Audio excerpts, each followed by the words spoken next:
नमस्कार दोस्तों, आप सभी का स्वागत है।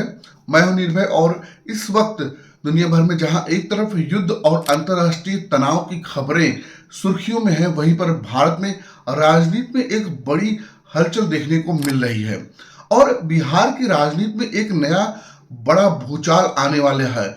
खबर सामने आई है कि नीतीश कुमार मुख्यमंत्री पद से इस्तीफा दे सकते हैं और दिल्ली की राजनीति में अपनी सक्रिय भूमिका निभाने के लिए जा सकते हैं। कहा जा रहा है कि वह राज्यसभा में सदस्य हो सकते हैं और इस वक्त खबर के सामने आते ही कई बड़े और अहम सवाल खड़े हो गए हैं। आखिर ऐसा क्यों हो रहा है? क्या यह फैसला अचानक ले लिया गया है और इसके पीछे कोई बड़ा राजनीतिक कारण हो सकता है?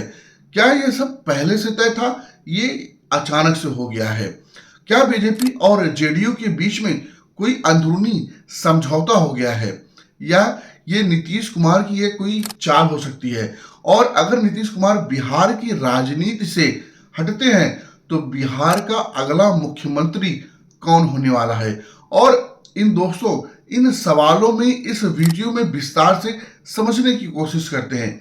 लेकिन उसके पहले आप कमेंट करके हमें ये जरूर बताइएगा कि अगर नीतीश कुमार दिल्ली जाते हैं तो यह बिहार की राजनीति के लिए क्या ये सही फैसला होने वाला है? और बिहार का अगला मुख्यमंत्री कौन हो सकता है? बिहार में भारतीय जनता पार्टी का मुख्यमंत्री हो सकता है या जेडीयू का? दोस्तों, इस वक्त के खबर के सामने आते ही बिहार में नीतीश कुमार के समर्थकों के बीच नाराजगी भी देखने को मिल रही है। मुख्यमंत्री आवास के बाहर उनके समर्थकों का विरोध प्रदर्शन भी चालू हो गया है। उनका कहना है कि चुनाव तो नीतीश कुमार के चेहरे पर ही लड़ा गया, लेकिन लोगों ने वोट भी नीतीश कुमार के चेहरे पर दिया है। ऐसे में अगर वो मुख्यमंत्री पद से हटाया जाता है तो ये उनके साथ बहुत बड़ा अन्याय होने वाला है। कुछ समर्थकों का ये भी कहना है कि उन्होंने गांव-गांव जाकर लोगों से वोट मांगे थे। उन्होंने लोगों से कहा था कि अगर एनडीए की सरकार बनती है तो नीतीश कुमार ही मुख्यमंत्री होने वाले हैं। अब अचानक अगर समीकरण बदलते हैं तो स्वाभाविक है कि समर्थकों में गुस्सा भी देखने को मिलेगा। अब जरा 2025 के बिहार विधानसभा चुनाव के आंकड़ों पर नजर डालते हैं। इन चुनाव में बीजेपी लगभग 89 सीटें जीती और जेडीयू को करीब 85 सीटें मिली है। यदि दोनों पार्टियों के बीच बहुत बड़ा अंतर नहीं है, लेकिन यहाँ एक महत्वपूर्ण सवाल यह है कि जेडीयू पिछले चुनाव के मुकाबले काफी बेहतर प्रदर्शन उन्होंने इस चुनाव में किया था।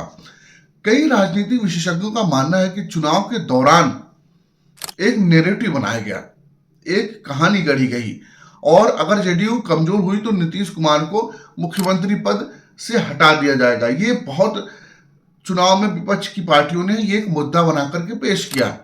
इस नैरेटिव का असर ये हुआ कि जेडीयू के समर्थक ज्यादा सक्रिय हो गए और उन्होंने बड़ी संख्या में वोट भी किया। इससे जेडीयू को फायदा मिला और पार्टी का प्रदर्शन और बेहतर होकर के आया है सामने।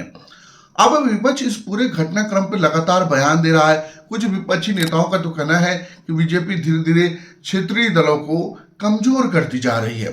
पहले उनके साथ संगठन करती है, फिर समय आने पर उन्हें किनारे कर देती है।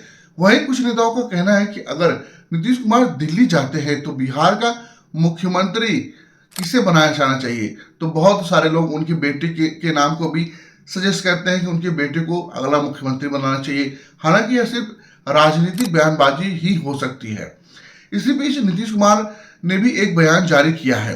उन्होंने कहा कि राजनीति में अपने लंबे सफर के दौरान उनकी एक इच्छा यह रही कि वे संसद के दोनों सदनों में सदस्य बने और इसी कारण वे राज्यसभा जाने पर विचार कर रहे हैं।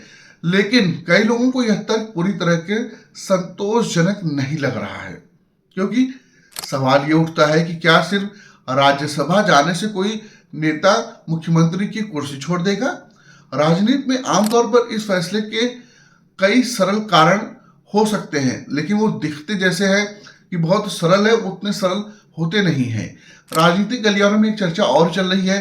कहा जा रहा है कि अगर नीतीश कुमार दिल्ली जाते हैं तो संभव है कि उन्हें केंद्र सरकार में कोई महत्वपूर्ण पद दे दिया जाए, यानी भविष्य में प्रधानमंत्री नरेंद्र मोदी की कैबिनेट में फेरबदल हो सकता है और उस फेरबदल में नीतीश कुमार को कोई बड़ा मंत्रालय भी मिल सकता है।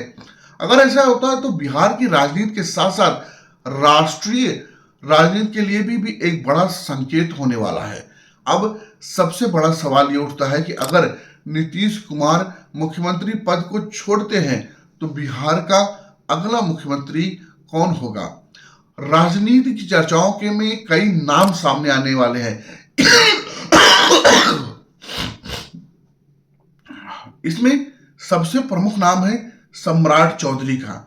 वे फिलहाल बिहार के उप मुख्यमंत्री भी रह चुके हैं और बीजेपी के बड़े नेताओं में गिने भी जाते हैं।